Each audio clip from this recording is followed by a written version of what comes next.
Hello everyone, welcome back to my channel. World plastic surgery day के अवसर पे इस वीडियो में आप लोगों को दिखाएंगे कि किस तरह से कटे होंठ का इलाज संभव है अगर सही टाइम पे किया जाए तो। अगर किसी एक्सीडेंट में किसी बॉडी पार्ट का लॉस हो जाए तो किस तरह से उसे रिकवर किया जा सकता है।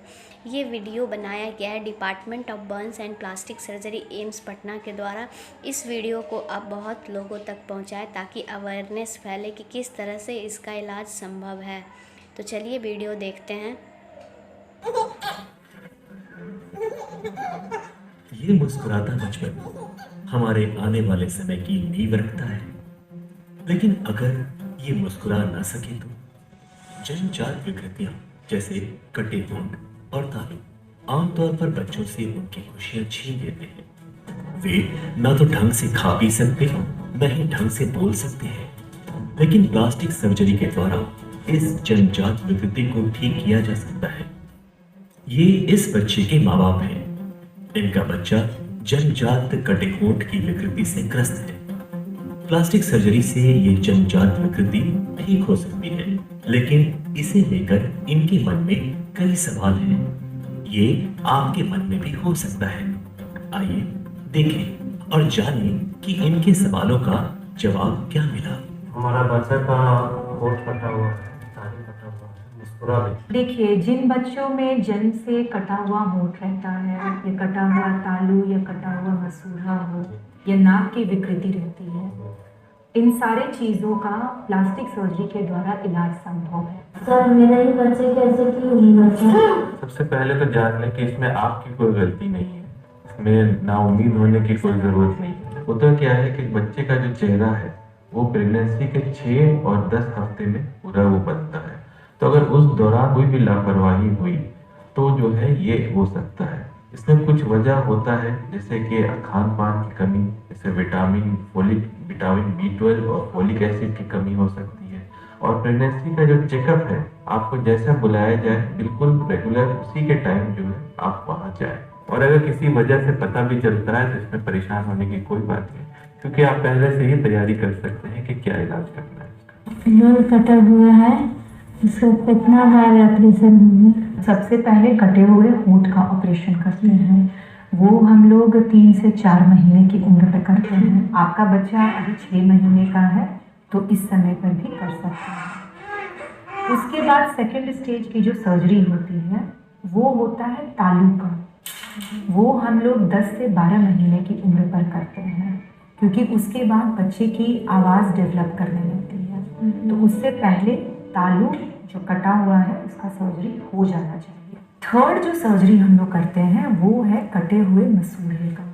उसमें कमर से हड्डी लेते हैं और मसूड़े का जो गैप है उसके बीच में भरते हैं, जिससे कि मसूड़ा जो है वो सिंगल यूनिट बन जाता है और दांत अपनी जगह पर अच्छे से आते हैं। तो मसूड़े वाली सर्जरी हम लोग 8 से 11 वर्ष की उम्र के बीच में करते हैं। चौथा ऑपरेशन हम लोग करते हैं नाक का। वो जब बच्चा बड़ा हो जाता है 15, 16, 17 साल की उम्र पर, जब उसके चेहरे के हड्डियों का संपूर्ण विकास हो जाता है, उस समय करते हैं। सर, मेरा बच्चा ठीक से दूध नहीं पी पा रहा है, नाक से बाहर गिर रहा है। देखिए, इस समस्या के लिए आपको घबराने की बिल्कुल जरूरत नहीं है।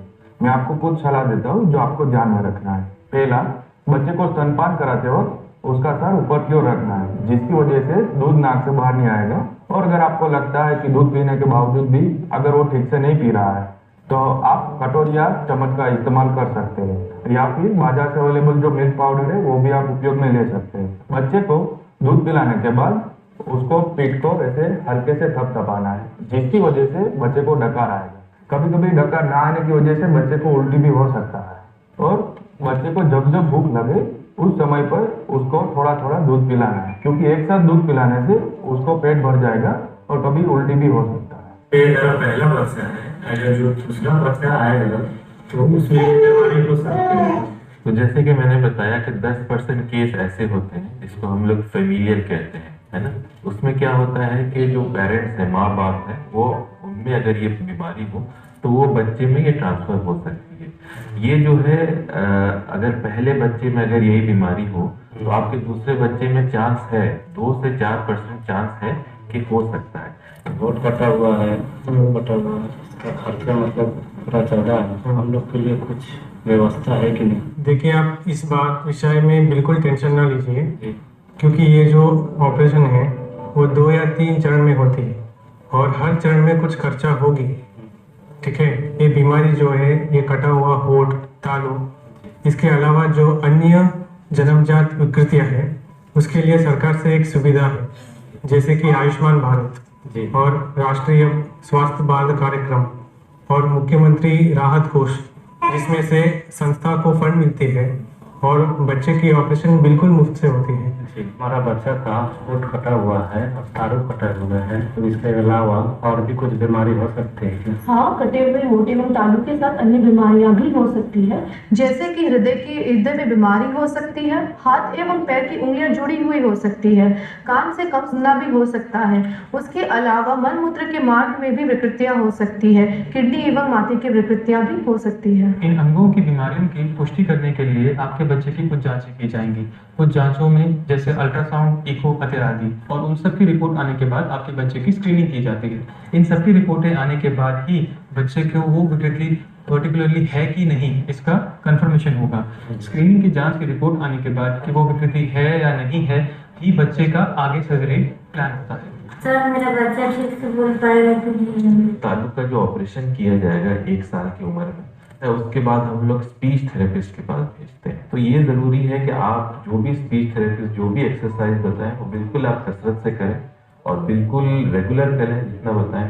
और अगर आप ये करेंगे तो पूरी उम्मीद है कि आपके जो बच्चे का स्पीच है वो एक सामान्य बच्चे की तुलना में बिल्कुल आ जाएगा, बराबर आ जाएगा। और अगर किसी वजह से ये नहीं हो पाया या फिर कोई बच्चा ऐसा हो जो बचपन में जिसका ऑपरेशन नहीं हो पाया, तो हमारे पास ऐसी सर्जरीज हैं जो बड़े में भी स्पीच को सही सुधार सकती है। प्लास्टिक सर्जरी द्वारा बच्चों की इन जन्मजात विकृतियों का इलाज हो पाया है। अब ये बेहतर जिंदगी जी पा रहे हैं। प्लास्टिक सर्जरी द्वारा बच्चों की इन जन्मजात विकृति यानी कटे होंठ और तालू का इलाज संभव है। जरूरत है जानने की और जानकारी को सभी तक पहुंचाने की।